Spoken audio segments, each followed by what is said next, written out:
नमस्कार दोस्तों, बनी गेम्स में आपका स्वागत है। मेरे पास अभी अभी जो बुक है उस बुक की कुछ पंक्तियां हैं जो मैं सबसे पहले सबों को बताऊंगा। उसके बाद आज का वीडियो शुरू करेंगे। निशान जैन की एक किताब है, रुक जाना नहीं। निशान जैन बता दूं कि वो भारतीय प्रशासनिक सेवा में 13वां रैंक हासिल किए थे हिंदी माध्यम से। तो काफ़ी खूबसूरत लिखते हैं ये। कभी अगर मौका मिले तो इनका ये बुक ज़रूर पढ़ना। ये इम्पॉर्टेंट नहीं है कि तुम प्रशासनिक सेवा में जाना चाहते हो या नहीं जाना चाहते हो, ये बुक काफ़ी खूबसूरत सा बुक है। तो इस बुक को पढ़ोगे तो बहुत ज़्यादा मज़ा आएगा। इसमें उन्होंने एक चैप्टर लिखा है, अपनी लकीर बरी करे।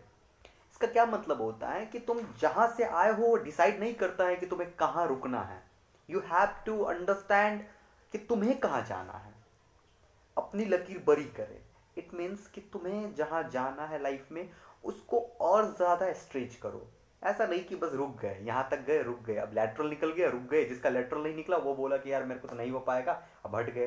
तो अपनी लकीर बरी करने का मतलब होता है कि तुम जितना अभी हासिल किए हो उससे ज़्यादा ट्राई करो हासिल करने का, और लंबा गोल बनाओ, और ज़्यादा ज़िंदगी में आगे बढ़ना है।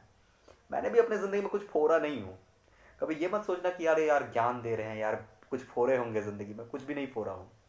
बट हाँ, इतना गिरा हूँ कि कहाँ पे गिरा जाता है और कैसे संभला जाता है ये पता चल गया। तो अब गिरना संभलना जो होगा वो ज़िंदगी में बहुत हो गया है, तो अब रुका हुआ हूँ तो बहुत अच्छा लग रहा है ज़िंदगी में। उसमें एक छोटी सी पंक्ति उन्होंने लिखी है, वो कवि विजय देव नारायण जी का लिखा हुआ है। सच मानो प्रिय, सच मानो प्रिय, इन आघातों से टूट टूट कर रोने में कुछ शर्म नहीं। कितने कमरों में बंद हिमालय रोते हैं, मेजों में लगकर सो जाते कितने पठार। कितने सूरज गल रहे अंधेरों में छिपकर, हर आंसू कायरता की खीज नहीं होती। मतलब इसमें इतना खूबसूरत तरीके से उन्होंने कहा है कि कितने सारे स्टूडेंट्स हैं जो एक कमरे में बंद अपने स्ट्रगल, अपनी ज़िंदगी का स्ट्रगल कर रहे हैं, जबकि उसका और दोस्त जो है वो काफ़ी आगे बढ़ रहा है, अपनी ज़िंदगी को एंजॉय कर रहा है। शादी का सीज़न चल रहा है, बहुत सारे दोस्त का शादी हो गया। अभी मेरे कुछ मित्र का शादी हुआ एंड वो मेरे को इनवाइट किए कि भाई तुम मेरे शादी में आना, और मैं उसके शादी में नहीं जा पाया। तो बड़ा मुश्किल सा लगा, बड़ा लगा यार कि मेरे दोस्त का शादी हो रहा है और मेरा मेरा मेरा भी तो उम्र हो गया शादी करने का। तो पता नहीं लगा, बट फिर लगा कि जब फिर मैंने इस बुक को फिर पढ़ा तो मुझे लगा कि नहीं नहीं नहीं, जर्नी इतना आसानी से रुक नहीं सकता है। जर्नी में बहुत आगे अगर जाना है ना तो सेक्रीफाइस तो करने ही पड़ेंगे, चाहे जैसे भी सेक्रीफाइस करो। सो गाइज, चलो लेक्चर की शुरुआत करते हैं। मोटिवेटेड रहो, लेक्चर की शुरुआत करते हैं। आज जो लेक्चर है वो बेसिकली है कि हमें क्या करना चाहिए, कितने सारे स्कोप है, कितने सारे रास्ते हैं ज़िंदगी में। अभी तुम जिस जगह पे हो वहाँ से कितने सारे रास्ते हैं, तुम्हें जो भी रास्ता चुनने का होगा। मैंने अपना एक रास्ता चुन लिया है, तुम अपना एक रास्ता चुन लेना। तो हमें कहाँ जाना चाहिए, मतलब अभी हमारे पास जैसे कि हम ग्रेजुएशन में एडमिशन ले लिए हैं, तो हमारे पास क्या ऑप्शन है। सबसे पहला और इम्पॉर्टेंट जो मिडिल क्लास फैमिली के बच्चे के पास ऑप्शन होता है वो जॉब का होता है। ओके, तो बहुत सारे बच्चे के पास एक ऑप्शन होता है कि मेरे को जॉब करनी है। Okay good, very good, job करनी है। तो जॉब करनी है तो किस सेक्टर में करनी है, you have to decide one thing, कि प्राइवेट सेक्टर में जाना है या गवर्नमेंट सेक्टर में जाना है। ये डिसाइड कर लो, क्योंकि अगर ये डिसाइड नहीं रहेगा ना तुम बाद में जाके तुम्हें जो भी मिलेगा तुम उसको ऑप्ट कर लोगे, और ज़िंदगी जिस डायरेक्शन में जाने वाली थी वहाँ जाएगा ही नहीं। ठीक, तो बीच में ही तुम कहीं पे बिखर जाओगे। तो अभी डिसाइड कर लो कि तुम्हें जॉब करना है तो प्राइवेट सेक्टर में करना है या गवर्नमेंट सेक्टर में जॉब करना है। ओके, अगर तुम्हें गवर्नमेंट सेक्टर में जॉब करना है तो तुमने जो डिप्लोमा जिस सब्जेक्ट से किया है ना उसको पकड़ो, उसको बहुत जोर से पकड़ो, क्योंकि वो तुमको जॉब दिला देगी। प्रॉमिस कर रहा हूँ। सीएस ब्रांच को छोड़ के बाकी तुम अगर किसी भी ब्रांच से किए हो डिप्लोमा तो वो तुमको जॉब दिला देगी, अगर तुम उसको पकड़े हुए रहोगे। छोड़ दोगे तो वो भी तुम्हें जॉब नहीं दिलाएगी, अगर पकड़े रहोगे तो वो दिला देगी। बीटेक में जाने के बाद भी तुम उसको पकड़ के रखे हो तो वो तुम्हें दिला देगी। इसका मतलब अगर जॉब लेना है तो focus on your diploma. BTech में भी तुम डिप्लोमा पे फोकस करो, किसी बहुत चीज़ों पे फोकस मत करना, गेट पीएसयू इन सब पे फोकस मत करना। तुम डिप्लोमा के जॉब लेवल पे फोकस करना और पढ़ाई करते रहना उसी के लेवल में। ओके, अब अगर प्राइवेट में जॉब करना है, जो कि बहुत सारे बंदे प्राइवेट में जॉब करते हैं, तो प्लीज़ अगर डिप्लोमा किए हुए हो तो प्राइवेट में जॉब करने का सोचना भी मत। अभी अगर सिर्फ डिप्लोमा करके रुक गए हो तो बहुत बुरा हालत है, बहुत ज़्यादा बुरा। 10-12 हज़ार पे तुम्हें 4-4 5-5 साल तक काम करना पड़ेगा, बहुत मुश्किल हो जाएगी। अगर तुम बीटेक किए हो तो सेल्फ को इतना ज़्यादा डेवलप कर लो कि तुम्हारा प्लेसमेंट हो जाए। और मैं तुम्हें बताना चाहता हूँ कि प्लेसमेंट के लिए अब किसी आईआईटीज़ एनआईटीज़ या बहुत बड़े बड़े कॉलेज में पढ़ने की ज़रूरत नहीं है। ऑफ कैंपस होता है, कंपनी गांव गांव वाली कॉलेज से घुस घुस के बच्चे को निकाल रहे हैं। अमेजॉन की कंपनी छोटे छोटे कॉलेज से बच्चे को निकाल रहे हैं।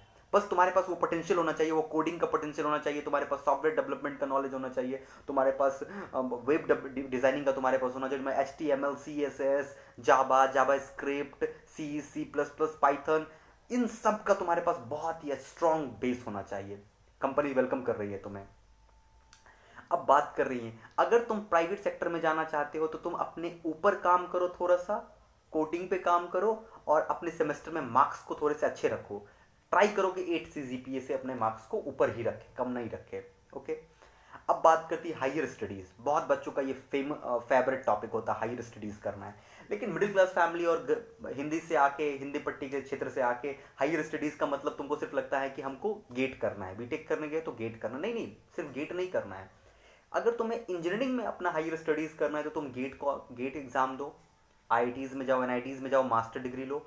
अगर ह्यूमैनिटीज़ से हैं तो ह्यूमैनिटीज़ में तुम मास्टर डिग्री ले लो। बहुत सारी यूनिवर्सिटी है, दिल्ली यूनिवर्सिटी है, ऐसे ऐसे यूनिवर्सिटी में तुम मास्टर डिग्री कर लो ह्यूमैनिटीज़ से।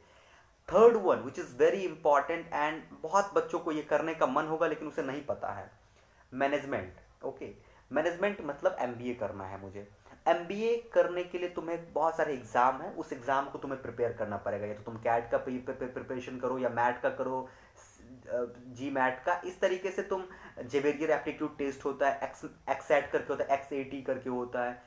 इन सब का प्रिपरेशन तुम्हें करना पड़ेगा कॉलेज एंट्री करने वक्त ही। क्यों? क्योंकि तुम्हारा बेस बहुत कमजोर है, तुमने आज तक इस सब के बारे में नहीं प्रिपेयर किया, तुम अब जा रहे हो तो तुम्हें प्रिपेयर करना पड़ेगा एंड बहुत ही स्ट्रांगली तुम्हें प्रिपेयर करना पड़ेगा, बहुत ज़्यादा मेहनत करनी पड़ेगी। कॉलेज में तुम इधर उधर डाइवर्ट नहीं हो सकते हो। तुम उस तरीके का स्टूडेंट अपने आप को मत बनाना कि कॉलेज जा रहा है, चलो यार कॉलेज के मारपीट में लगे हुए हैं, ठीक ना। बहुत कुछ राजनीति कॉलेज में चलती है, जब कॉलेज में जाओगे तो तुम्हें बहुत राजनीति देखने को मिलेगा और उन सब राजनीति में तुम भी लगे हुए हो और चिल मार रहे हो।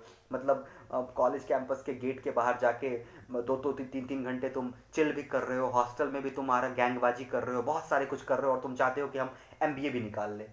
बहुत मुश्किल है दोस्त, ऐसा नहीं होता है, बहुत लोग पढ़ने वाले हैं। ओके, अब जो एक सबसे इंपॉर्टेंट चीज़ है जो कि बहुत लोगों को नहीं पता है लेकिन मेरा फेवरेट मेरा फेवरेट कैरियर है। एक्चुअली मैं तो उस कैरियर की तरफ नहीं गया बट मेरा वो फेवरेट कैरियर है, Indian arm force. Indian army में लोगों को लगता है कि जो यार जो हट्टा कट्टा है, दौड़ धूप करता है, वो इंडियन आर्मी में जाता है। अरे नहीं भाई, इंजीनियर्स भी इंडियन आर्मी में जाते हैं। अब इंडियन आर्मी का मतलब होता है भारत में जो सेना है, सेना का डिपार्टमेंट है, उसमें तीन सेना है जो कि हम लोग जानते हैं, जल सेना, थल सेना और वायु सेना। ओके, तो हमें इंडियन आर्मी जो कि हमारा थल सेना हुआ, इंडियन एयरफोर्स जो कि वायुसेना हुआ और नेवी जो कि हमारा जल सेना हुआ। इन तीनों में अलग अलग वैकेंसी आती हैं इंजीनियर्स के लिए। तो वो कौन सा होता है, जिसको कि TGC कहते हैं। ओके, जिसमें कि हम बेसिकली हम वो तो टेक्निकल छोड़ दो, टेक्निकल के बारे में भी छोड़ दो, तुम्हें सबसे इंपॉर्टेंट चीज़ होता है तुम्हें SSB इंटरव्यू के बारे में अभी से जानना स्टार्ट कर दोगे कि SSB इंटरव्यू क्या होता है, SSB इंटरव्यू कैसे क्रैक किया जाता है, SSB इंटरव्यू में क्या क्या पूछा जाता है, ये सारा तुम अभी से पढ़ना स्टार्ट कर दो। तो तुम्हें SSB इंटरव्यू को तुम्हें बहुत ही ज़्यादा इंपॉर्टेंट देना है। क्यों? क्योंकि कॉल लेटर तुम्हारे सेमेस्टर के मार्क्स पे कॉल लेटर ये भेज देता है। देखो, अगर इंडियन आर्मी में जाना है बीटेक के बाद, तो बीटेक के बाद SSB का फॉर्म निकलता है। ओके, इंडियन आर्मी का अपना स्पेशल फॉर्म निकलता है जो कि तुम्हारे मार्क्स बेसिस पे तुमको शॉर्ट लिस्ट करेगा। तो मार्क्स तो तुम सेमेस्टर में रखना ही रखना, वो तुमको शॉर्ट लिस्ट किया और तुम जब शॉर्ट लिस्ट हो जाओगे तो वो तुम्हें बुलाएगा अपने पास, तुम्हें SSB इंटरव्यू के लिए। और SSB इंटरव्यू 3-4 दिन का होता है और वहाँ पे तुम्हें बहुत मज़ा आएगा, ठीक ना। मेरा एक मित्र NIT हामिरपुर का मेरा एक मित्र SSB इंटरव्यू में गया था, बट वो दूसरे दिन उसका सिलेक्शन नहीं हो पाया, तो दूसरे दिन उसको वो वापस आ गया। तो उसने बताया मुझे कि यार वहाँ के अंदर जाने के बाद ना तुम्हारे अंदर का वो एटीट्यूड निकाल लेता है वो, कि तुम्हारे अंदर वो एटीट्यूड है, जज्बा है, या बस तुम फॉर्म भर दिए। वो जज्बा है तो be prepare from now. Okay, not कि बीटेक कंप्लीट हो जाएगा तो करेंगे। और अगर एयरफोर्स में जाने का इच्छा है, हवाओं में देखते हो, फाइटर प्लेन को देखते हो, मज़ा आता है वो देख के, और तुमको भी लगता है कि मुझे जाना चाहिए, तो FCAT की तैयारी शुरू कर दो। FCAT की तैयारी बीटेक के बाद होती है और बहुत ही अच्छा स्कोप है। लेकिन FCAT का फॉर्म बीटेक कंप्लीट होने के बाद तुम सोचोगे कि FCAT भर देंगे निकल जाएगा, तो दोस्त ऐसे नहीं निकल जाता है, तुम्हें प्रिपरेशन करना पड़ता है। ओके, तो तुम्हें क्या करना है, एयरफोर्स में जाना है तो FCAT का प्रिपरेशन स्टार्ट कर दो, SSB इंटरव्यू की तैयारी कर दो। अगर आर्मी में जाना है, इंडियन आर्मी में इंजीनियर के फॉर्म में जाना है। अगर तुम नेवी में जाना चाहते हो तो उसका एक एग्जाम होता है, special naval architecture chief scheme. Okay, entry exam करके होता है, तुम देखना, जाके गूगल करना कि नेवी में कैसे इंजीनियर्स जाते हैं, तो वो नेवी इंजीनियर्स के लिए नेवी का फॉर्म निकलता है। ये तो हो गया सारा। अगर इसके अलावा तुम्हें गवर्नमेंट सेक्टर में जानी है, ओके, तो गवर्नमेंट सेक्टर में जाने का दो तरीका है। पहला तरीका कि तुमने अगर डिप्लोमा किया है तो वो इंजीनियर बन के जाओ, लेकिन मैंने क्या कहा कि अगर तुम जनरल कंपटीशन के थ्रू गवर्नमेंट सेक्टर में जाना चाहते हो, तुम पब्लिक सेक्टर में आना चाहते हो, तुम्हें लोगों के बीच रहना है और काम करना है, इस तरीके का सेक्टर जाना चाहते हो, तो तुम ट्वेल्थ भी कर, अगर ट्वेल्थ तुमने कंप्लीट कर लिया है, तब तुमने डिप्लोमा किया, उसके बाद तुम बीटेक कर रहे हो, तो ट्वेल्थ लेवल पे तुम बेसिकली एसएससी, एलडीसी, एमटीएस का प्रिपरेशन कर सकते हो, रेलवे का भी प्रिपरेशन कर सकते हो। बट अगर तुम ग्रेजुएशन के बाद जाना चाहते हो, ग्रेजुएशन के बाद तुम जनरल कंपटीशन में आना चाहते हो, तो जैसे तुम ग्रेजुएशन में जाते हो, अपना तुम जनरल स्टडीज़ को प्रिपेयर करना स्टार्ट कर दो, मैथ, रीजनिंग, जनरल स्टडीज़ को प्रिपरेशन करना स्टार्ट कर दो। तुम्हारे पास सबसे पहला जो मोस्ट इंपॉर्टेंट चॉइस होता है बच्चों का, वो होता है union public service commission, okay. उसके बाद स्टेट पब्लिक सर्विस कमीशन होता है, उसके बाद एसएससी, बच्चे सोचते हैं कि एसएससी सीजीएल करना है, बैंक करना है, पीसीएस करना है। ये अगर इस तरीके का कोई भी तुम्हें कैरियर चुनना है तो दोस्त स्टार्ट सेकेंड ईयर से ही कर दो। कॉलेज से निकलने के बाद स्टार्ट नहीं होता है भाई, कॉलेज से निकलने के बाद तो जर्नी और लंबी चलेगी, लेकिन कॉलेज के अंदर ये जर्नी स्टार्ट हो जानी चाहिए, ओके। तो इस पूरे लेक्चर में मेरा एक ही चीज़ था, एक्चुअली इसको लेक्चर नहीं कह सकते, इसको बेसिकली टॉक कह सकते हो, कि प्लीज़ अपने कैरियर को बी फोकस कि तुम्हें किधर जाना है, ओके। इसका ये मतलब नहीं है कि तुम्हें जिधर जाना है तुम आज ही पहुंच जाओगे, पहुंचने में टाइम लगेंगे, हो सकता है 2 साल लगे, 3 साल लगे, 4 साल लगे, 5 साल लगे, लेकिन तुम्हारे चेहरे से स्माइल नहीं हटनी चाहिए। रीज़न पता है? रीज़न इसीलिए स्माइल नहीं हटनी चाहिए क्योंकि तुम वो कैरियर सेलेक्ट किए हो जो तुम्हें चाहिए, वो कैरियर नहीं सेलेक्ट किए हो जो लोगों को चाहिए, या फिर तुम्हारे फैमिली को चाहिए, या सोसाइटी को चाहिए, दोस्तों को चाहिए, गर्लफ्रेंड को चाहिए। वो कैरियर तुमने नहीं सेलेक्ट किया है, तुमने वो सेलेक्ट किया है जो तुम्हें चाहिए। सो तुम्हें सोचना पड़ेगा, यू हैव टू थिंक कि तुम्हें क्या चाहिए। अपने आप से पूछो कि तुम्हें किस में मज़ा आता है। ऐसा नहीं कि देखो, एक टाइम के बाद ना पैसे की ज़रूरत खत्म हो जाती है, नौकरी मिल जाती है, नौकरी बहुत आसानी से मिल जाती है, और नौकरी को छोड़ के तुम जो करना चाहते हो वो करोगे। नौकरी को छोड़ना बहुत ही ज़्यादा गट्स वाला काम होता है, इतना आसानी से नौकरी को लोग नहीं छोड़ देते हैं, ओके।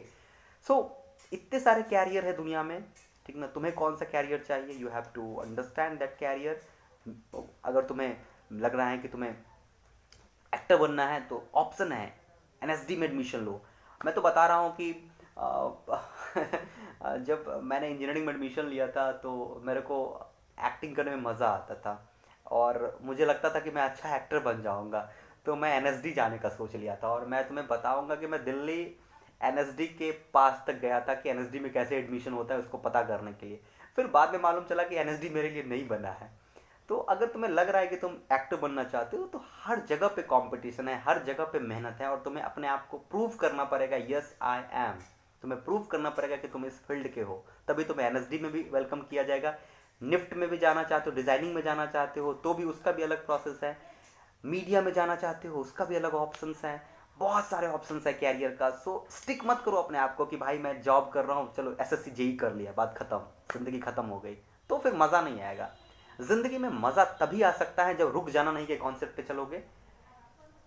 अब्दुल कलाम सर बोले थे ना, अपने ड्रीम को इतना बड़ा कर लो ना कि तुम्हें फालतू का टाइम ही ना मिले, ओके। और मेरा यूट्यूब चैनल, अब एक चीज़ और है कि मैं अगर अपनी लाइफ में इतना बिजी हूँ या फिर बहुत सारा काम कर रहा हूँ तो मैं यूट्यूब चैनल पे क्यों टाइम देता हूँ, क्योंकि रीज़न है इसके पीछे। देखो, ऐसा नहीं है कि लोग 24 घंटे पढ़ते ही हैं या 24 घंटे काम ही करते हैं। उसके अलावा जो टाइम बचते हैं उसमें तुम कैसे यूज़ कर रहे हो उस टाइम को। उस टाइम को या तो मैं मूवी देख के यूज़ कर सकता हूँ, उस टाइम को मैं घूम के यूज़ कर सकता हूँ, उस टाइम को मैं लोगों से बात करके यूज़ कर सकता हूँ। अगर मैं उस टाइम एक छोटा सा वीडियो, आधा घंटा का, 1 घंटा उस वीडियो पे डाल के कर, एक बर्निंग ड्रीम्स का फैमिली को अगर मैं दे रहा हूँ तो कुछ ना कुछ, नहीं मैं कह रहा हूँ कि इसको वीडियो को कितना बच्चे देखते हैं उससे मुझे नहीं प्रॉब्लम है। अगर इस वीडियो से सिर्फ एक बच्चे को प्रॉफिट हो रहा है ना तो that's enough, okay. Gandhi ji कहते ना कि अपने लाइफ में ना हर चीज़ को ना रिजल्ट से अटैच मत करना, और ये बहुत लोग के गीता में भी इस बात की चर्चा की गई है कि अपने हर काम को तुम रिजल्ट से अटैच मत करो कि तुम वीडियो दे रहे हो तो तुम्हें प्रॉफिट ही हो उससे। नहीं नहीं, इससे नहीं होता है। थोड़ा सा किसी को फ़ायदा हुआ ना काफ़ी है, क्योंकि ये कहीं ना कहीं रिफ्लेक्ट करेगा मुझे। भगवान कहीं ना कहीं ऊपर से देते हैं। बिल गेट्स से भी ये बात कही थी। बिल गेट्स से पूछा गया था एक इंटरव्यू में कि सर आप इतना पैसा डोनेट क्यों करते हैं, तो उन्होंने कहा कि यार ग्रेविटी, सिंपल ग्रेविटी के कारण। ग्रेविटी कहता है कि इफ़ यू थ्रो समथिंग, अगर तुम किसी चीज़ को फेंकते हो तो ग्रेविटी के थ्रू वो नीचे गिरेगा ही गिरेगा। अगर तुम पैसे देते हो लोगों को तो वो पैसा भगवान तुम्हें वापस रीबैक करेंगे। उसी तरीके से अगर तुम कोई इन्फॉर्मेशन किसी और को देते हो तो मुझे भी कोई इन्फॉर्मेशन चाहिए। ऐसा तो नहीं है कि मेरे पास इन्फॉर्मेशन लोडेड है, तो मुझे भी बहुत लोग इन्फॉर्मेशन देते हैं। तो मुझे जब लोग इन्फॉर्मेशन देते हैं तो मुझे अच्छा लगता है। तो मैं चाहता हूँ कि अगर मैं भी किसी को इन्फॉर्मेशन दूँ उसको भी यही फीलिंग आएगी, तो उससे कहीं ना कहीं बहुत बेटर फील होती है, एक प्रॉपर गुड इन्वायरमेंट बनता है। तो मैं मेन कंसर्न कि एक अच्छा इन्वायरमेंट बने।